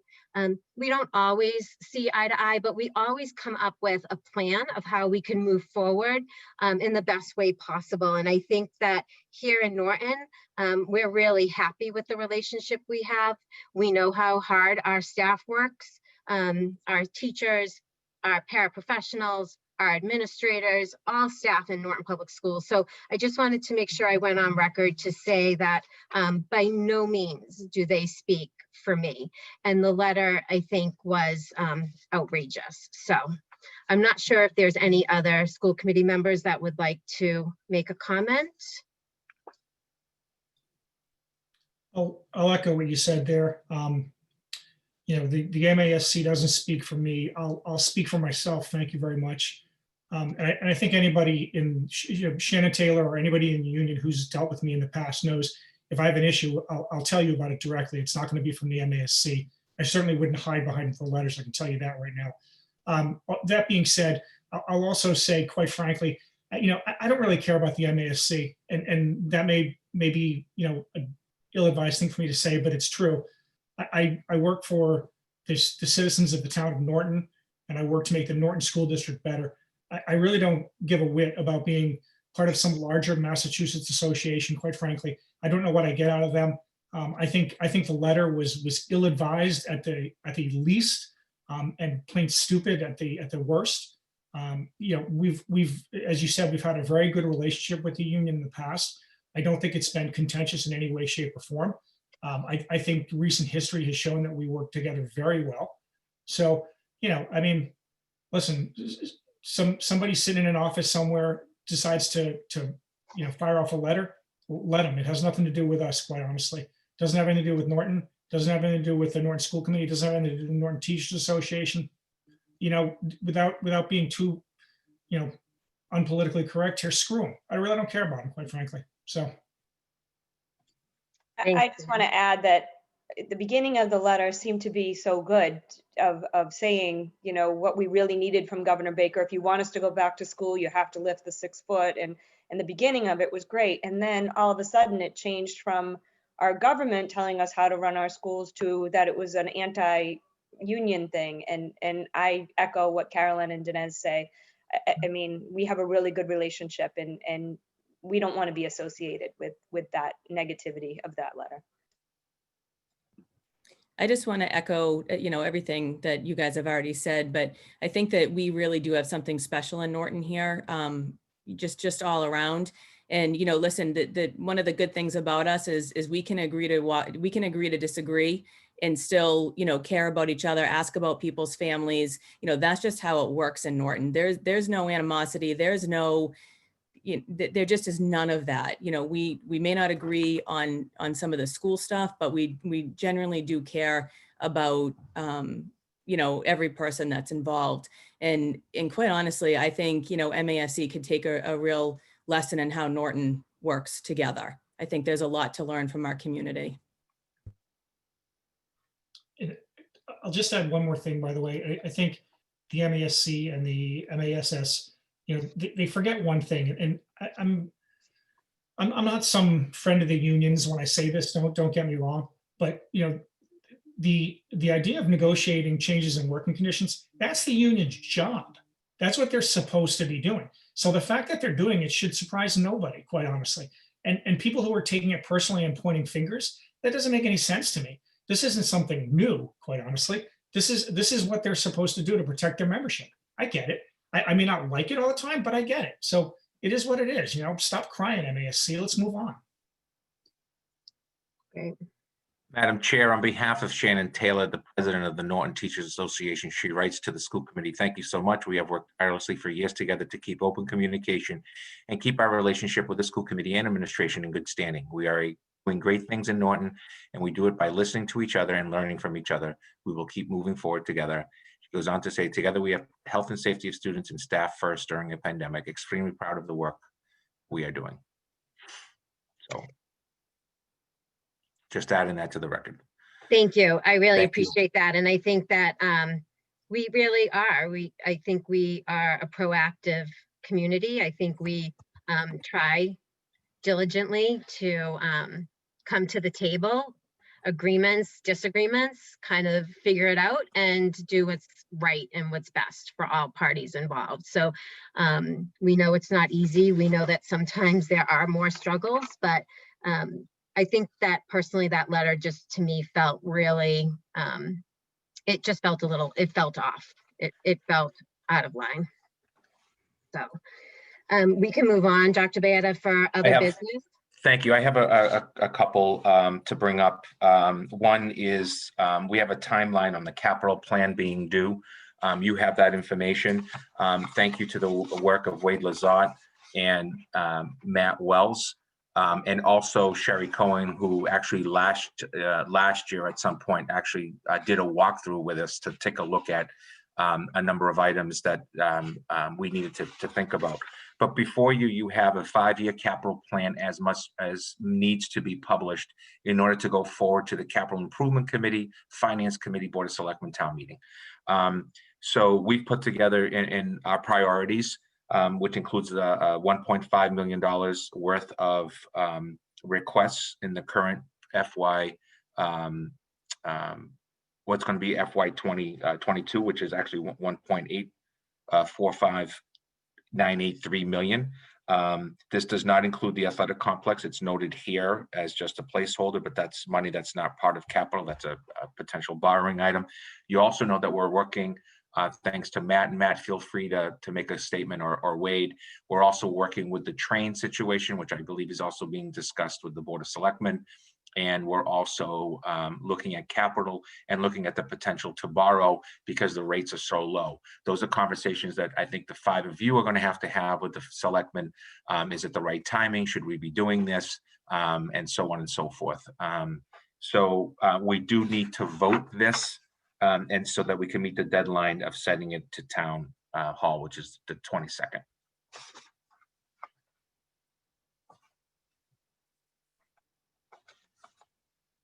Carolyn, you muted. I just realized that. Vote to approve the capital improvement plan. That's correct. Okay. So moved. Thanks, Dinesh. I don't even know. I was just writing down my notes. So all in favor. Let's see. Dan. Need a second. Yes. We have a second. Yes, there was a second. I think it was Sherry, right? Yeah. Dan is a yes. Dan, sorry. Can you say that one more time, Dan? Yes. Thank you. Sherry? Yes. Kathleen? Yes. Dinesh? Yes. And I am a yes as well. Thank you to the committee. Next item, I'm going to talk about in a second will be the athletic, but I want us to talk a little bit about the remote process so that it's taped, it's live right now, and so on. There's a lot of opinions on social media, as you know, just like there is about snow days. So let me take the audience through the process. The first one is I made a determination to call a snow day based upon what I'm seeing, what I'm hearing, and what I thought was best for the children and the staff. And based on what I've been seeing on social media, it seems like it's gone off pretty positively. We needed we needed a traditional kind of go back to the old days of doing things. And quite frankly, sometimes we complain about the weather and everything else in June. I'm hoping that this darn thing is almost over. And when we do get together in June, we're able to be together in June with our students. So that was the reason for that. And going forward, every snow day will be considered depending on what's going on. Remember that the number one thing when you go remote is loss of power. That becomes a real big problem and equity with that. On December 9th, we had 5 staff positives in the district and 6 staff that were quarantined. So I had 11 professionals in the district, throughout the district, that were quarantining. On December 14th, I had 4 staff, 1 less positive, but I had 1 added, 7 quarantine, meaning I still had 11. Sunday into Monday into Tuesday of this week, I have 4 positive staff, 16 quarantine for a total of 20, and 2 more today during the day that I've been notified of that are also quarantining. In many of these cases, these 22 staff members are not able to come to work. So my next choice, I can either have no school and make it up later, just it's an emergency. I can do that if I want to. I can teach remotely, a 7-hour workday, contractual day, students following a schedule. This is not office hours and checking in and all of that like we did in the spring. This is very concrete, synchronous and asynchronous time, going from class to class or lesson to lesson, getting their services in special education, et cetera, et cetera, et cetera. It's not March when we went into crisis mode and tried to put something in place. Or the third thing I can do is I can open the school and we can babysit your children. And I'm just being frank. I can babysit your children by putting them in big rooms with maybe supervision and maybe not. Because when you don't have 22 people in your buildings, in general, we never see 22 people out. Our average is anywhere around a bad day for us is 8 or 9. And that doesn't none of this includes anything to do with personal days. None of this has to do with staff members that are dealing with cancer, staff members dealing with physical issues that are requiring them to stay home. None of this is dealing with any situations except their child is sick or symptomatic or has to quarantine. They themselves have to, their spouse is a fireman or a police officer or a nurse or whatever the positions may be, and they have to now self-quarantine, and so on and so on and so on. We've had an entire 2nd grade in one building have to go quarantine. So when people say to me, as was said, that we think about these, we knew about these decisions ahead of time. We are spending 7 days a week, including Saturday and Sunday. Wade Lazard and I were on the phone with each other this past Saturday and Sunday because he had issues with his department and how to try to resolve it. And then Wade Lazard, the director of facilities, became a full-time custodian at the JCS this week so that we could even open the building and get it cleaned. This is not about I want to go remote. I want to be really, really clear about this. I hate my job remotely. I hate everything about it. I want the kids in the building with a plan that we believe is safe and positive. And secondly, I need to have educators or support staff with them. My colleague in Springfield, who has only been doing remote since September, City of Springfield, huge district, he said something that caught my eye the other day. He says, you know, do I have kids at home with a highly qualified teacher, providing them their services and what they need, or do I have them in school doing a worksheet because it's a substitute? Those are the choices that we are having to make on a daily basis, 7 days a week. So going remote tomorrow is because of lack of staffing. It's not because I don't want to support the mental health of students.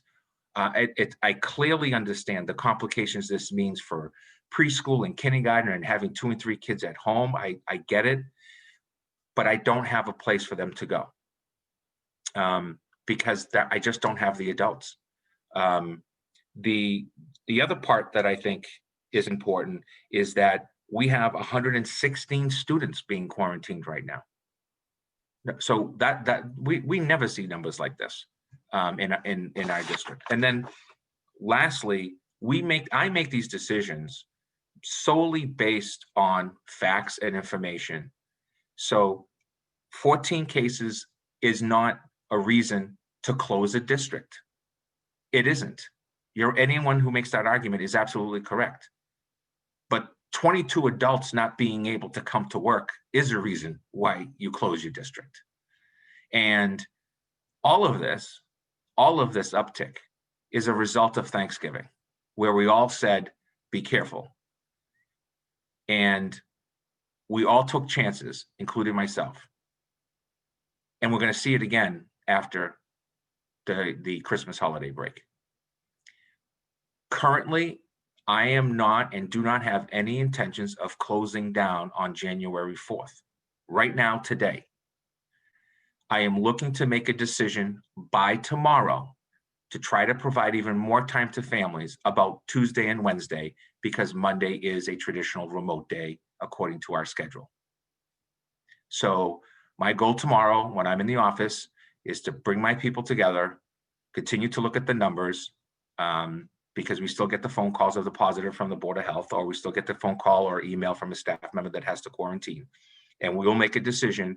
We'll also tomorrow afternoon release a survey to all families that will allow for you to say, my child is at the JCS grade 2, and then comment, was your child online today? And then make any types of comments about teaching and learning and things that you would like to see us improve on and do better after just one day.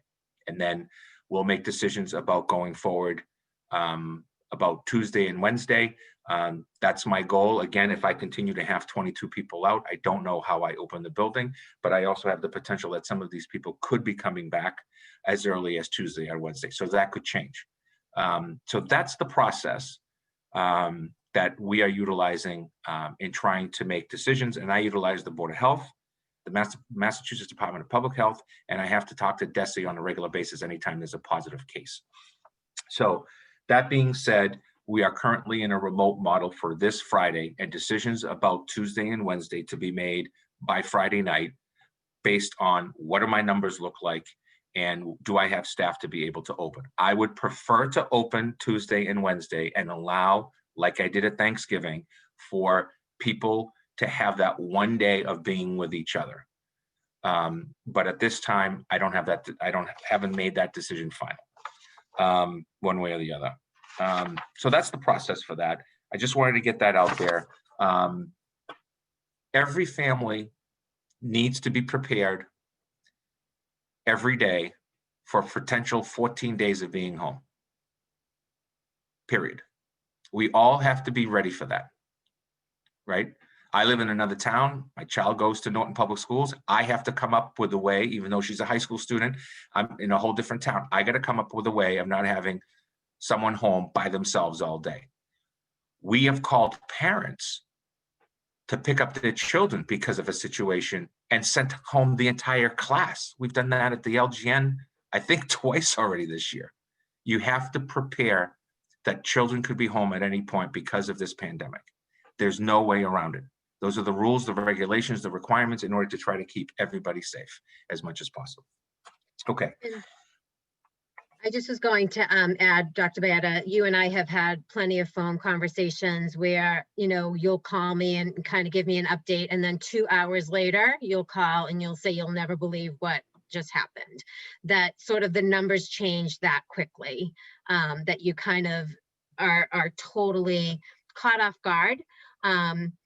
Somebody is fine, and then all of a sudden they have to go home because they found out that they were in close contact with somebody. So I think that, maybe we're lucky because we get those conversations with you, but I think from day one, when we voted in a hybrid model, I think we all knew that at any point we could potentially be going remote. I think we thought it was less likely that we'd be going back more full time. I think we kind of all thought that remote would be happening. And I think that we're really lucky that we made it through till kind of the New Year break. To really be in class, to be in school. So I do understand that the challenges that you're confronting, and I appreciate you always trying to be sharing with us at every school committee meeting, even before we got back into school, the multiple meetings that you had with families. I think that there clearly is, unfortunately, no great answer, right? Right, and some of the folks are asking questions about if, Little Lancers is remote, what about the fee and all that? Those would be things that through Matt's office, we would come back to the school committee like we did in the past. We have no intentions of price gouging people when they're physically not in the building. And I think the committee would agree with that. The other thing is champions. I have worked out champions to continue to be open while we're closed in order to try to support families. And that would include the potential extension of further champion support, just to even if it's sending your child in twice a week, just to send them to a different place. That's something that could happen. And champions is absolutely in favor of supporting Norton. They've been awesome. Really, last on the list of items that I have is the athletic complex that we've been working on. So for some folks, they're going to say, can I stop you for a minute, Joe? Yeah. Sorry to interrupt you. I can see that a couple of people have their hand raised. I don't know if that is intentional, if they have a question, or if it's just by accident. But if anybody does have a question, if you could drop it into the Q&A box and we will answer that for you. Sorry, thank you. I just wanted to make sure that we didn't miss anybody. Sorry, I didn't see the hands up. So as you know, we've been working on a project that right now is going to sound like, what are you, crazy? We've been working on an athletic complex issue for almost 3 years now, believe it or not, from the initial capital funding of $20,000 to hiring a consultant to bring in, putting together a committee and all of that. And so what we've done is we've tried to work on being fiscally prudent while at the same time upgrading the facilities, because we're running out of, if you will, land to be able to allow practice on, because it's that bad. Holes, rock, drainage problems, et cetera, et cetera, et cetera. So we've gone back to option G, which we originally had. And Matt, I don't know if you have a copy that you could upload for everybody to see. I don't have mine. I don't know if you have yours on your computer or if someone else does. You don't either. All right, so we'll have to put it out. I can find mine. I'll look for it. So we took that option G, 8.6 million, and we've gone back again and looked at what we're now calling option H and J, which basically takes the multi-purpose field area behind the Hay School and condenses it and brings it down. Option H creates a softball field, but no pit field work at all. It just stays the pit field. And thank you. So you would see that this is the original option G, where left side you have the football field and the track and so on and so forth, all being redone and lights. And then the baseball field where it currently is doesn't change. And then that's the new, that's the new area for the multi-purpose. And in this case, it would have been a baseball field. And then on the other side, a softball field, and then tennis courts, and then also the pit, what's called the pit field. All of that would be from the tennis courts over towards the high school. It would all be lit as well, but everything would be turfed off. And that came in, if you scroll down for me, Carolyn, thank you. That would come in at just under 8.7 million in general. What we've done is we've taken this idea and we've just condensed the whole area. The pit field stays as just grass and mud. The tennis courts we are leaving, and the reason is Our tennis courts in the middle school are in tough shape because if I'm correct in the way that I say this, it's above some type of a leaching field type of situation. And so they're just breaking apart like you wouldn't believe. And it's well over $150,000 to $200,000 worth of just trying to make it better. And we have concerns about doing that there. So the tennis courts would stay, and then that softball field right next to the tennis courts, that would just be a regular JV field and everything shifts. So if we go, I don't know, do you have the option, the other option with you? And again, What was the other option? it was option H and J, would have been attached to the same thing. Yep. So that's awesome. So, and again, I thought I had it on my stuff and I don't.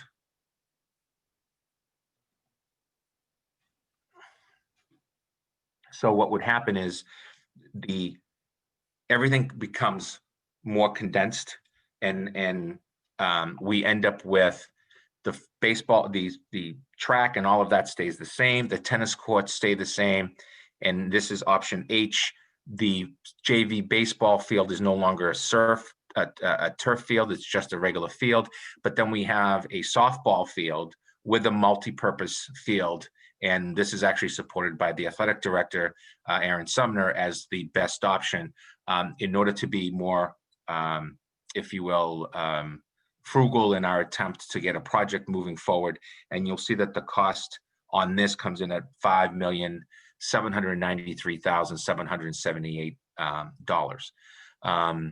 So again, you lose the pit field, you lose the baseball field, but we still need to keep the baseball field.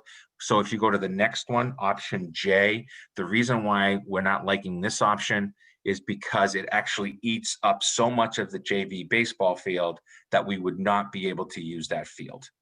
And that actually came in at just a little over $6 million, just under $6,100,000. So the price isn't huge, 5.8 versus 6.1, give or take 300,000, but it actually eats into our JV baseball field that we could spend some money down the road improving if we needed to. But still, if you can just remember this, softball has at best 2 teams, usually 1 team, at best 2 teams. We've had the last few years, looking at my head coach, Wade, we've had 2 teams, but baseball's consistently been 3 teams, freshman team, JV team, and varsity. So keeping that field available, even as a natural field, works for us. Sorry, I'm having a hard time opening J for you. That's fine. So recommendation going forward is to utilize this option H at $5,793,778, and then long-term think about how to improve, if you will, the JV baseball field.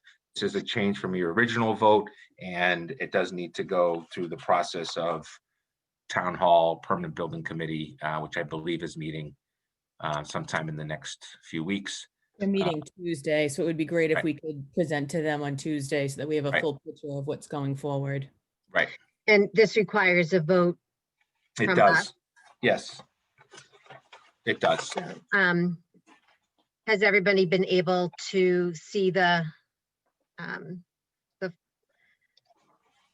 what was sent to us? So I think, if I'm not mistaken, there was G, H, J, and then I know Matt and Aaron shared their thoughts. Does anybody have any questions?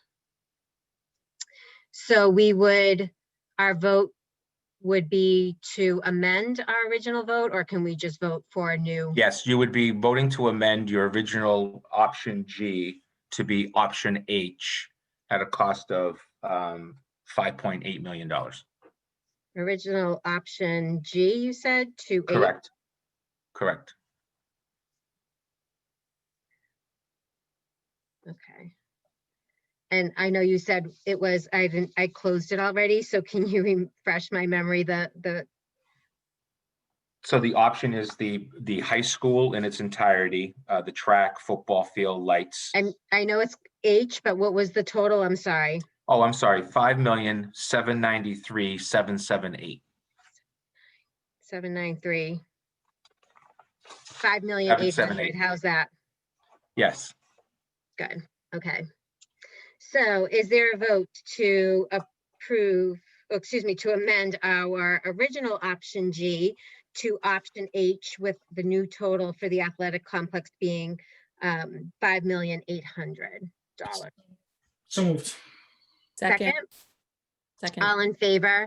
Dinesh, Yes. Sherry, Yes. Kathleen, Yes. and Dan.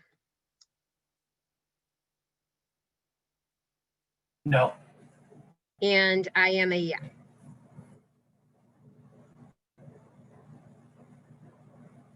Carolyn, I do just want to remind people that when we first started this process, I mean, Joe, how long ago was that? Our first numbers came in over a year ago. Okay, so in our first numbers, we were looking at just about $10 million. So, you know, I just want people to understand we have really put in the time and effort to look at this, relook at this. We thought we were set on a plan pre-pandemic. The pandemic hit. We have gone back again and said, okay, what can we do to make this feasible? Because it really does need to happen. So I think it's important for people to realize where we started and where we're at. We've been really realistic with the work that we have put into this. And I think that one of the things that something that's important to recognize, and I think Dr. Bayetta, you made a comment to it, this is different than what we had originally planned. And by no means are we making the suggestion that what we originally planned was unnecessary or unimportant. I think we know that down the road, there potentially will need to be conversations about how to meet some of those expectations that we have taken off of our original plan. But I think Aaron and Matt have really have been very helpful in kind of giving us their ideas and thoughts of what potentially is most needed at this point. And then probably, you know, down the road, we'll have to have conversations about some of the things that we are losing with this plan that we really do need. But I think for purposes of getting an athletic field that is actually conducive to allow athletes on, I think that this is a good starting point. But I want to make sure everybody knows. So in a year or two, not a year, I don't know, however many years it would take, I just want people to know that we absolutely recognize that we are compromising on some of the things that we thought we really need. And maybe, you know, we will find out that we did need them and we'll have to come up with a plan to get it, or maybe we'll realize that we can do something different than what our original plan was. But I don't want people to think that we went into this without. So if I can just make a quick statement, I mean, I'm sure those folks are surprised by my no vote. It's not a vote against sports or anything like that. Frankly, the work we've done has been tiresome on this complex. And I frankly, sitting here thinking about this, I am tired of taking cuts. I am tired of taking funding. I'm tired of taking the cheap road.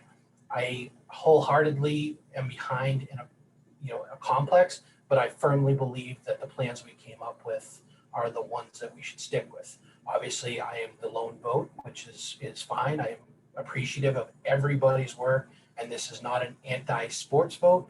This is an anti-cheap vote. So I just wanted to clarify that with everybody. Thank you. Thank you, Dan. I appreciate that. Yep. Thank you, Dan. On another issue, if I may, I'd like to turn this over to Matt Wells, who wants to address a question about food service delivery while we are remote and how that is going to be communicated. So Matt, real quick. So yeah, the question is about the Mondays. We're going to continue to do the Mondays. We'll be open at our regular hours of 12:30 to 3 for people who want to come and pick up the food, and we will continue to use the buses to deliver the food. It seems to be working really well. If we enter into a remote situation, we are going to regroup at that point in time. We will still do the bus deliveries on the Monday and be open on the Monday. But if we're remote for a longer period of time, we may move to a daily delivery system with the buses, or a few times a week. We'll have to measure it out and see what works best for the families and for the district. But as of now, we will continue to do the Mondays and keep it open. So we know we have a lot of families that do like to come to the high school to pick up their food. And we also do have a lot of families that like the bus coming around.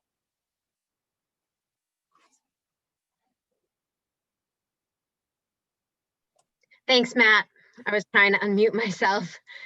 We can't appreciate, say thank you enough for all of the work that you've done. Food services, we were so lucky. So thanks for doing that. So And on a note, tomorrow, Matt, you can correct me, but tomorrow there will be a recognition by the, I believe it's the Boy Scouts of America, are recognizing our food services folks that have helped to feed the community. So Matt, what time is that at? It's at 9:30 at the high school. They're gonna have a nice plaque to present to them and a big thank you. So if you're able to come, we'd love to have you there. Thank you. What was the time for that? 9:30. Social distancing in the cafeteria, just a recognition. We thank the Boy Scouts of America for their support on that. That's great. So any additional comments, Dr. Baeta? None at all, thank you. There's just one last question I see. I'm not sure if you can see that, Dr. Baeta, or if you just want to quickly answer that.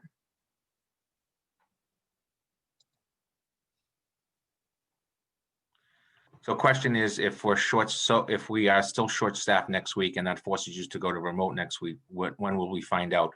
My response to that is as soon as possible, no later than tomorrow evening.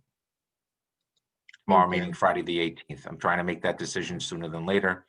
And closing specific classrooms is a good idea, but that causes other issues around equity. Which ones get closed, which ones don't. And in this particular case, it's also about in one of our buildings actually being able to clean the building because all 4 custodians that work in the building are out quarantined or positive. Sorry. Thank you. So seeing no additional comments or questions, is there a motion to adjourn the meeting? So moved. Second? Second. Second. All in favor? Let's see, Kathleen, Yes. Dinesh, Yes. Dan, Yes. Sherry, Yes. and Carolyn is a yes. Thanks, everyone. Happy holidays to all. Thank you. Everybody have a You good as night. well. Thanks, everybody. Happy Have a good night. holidays.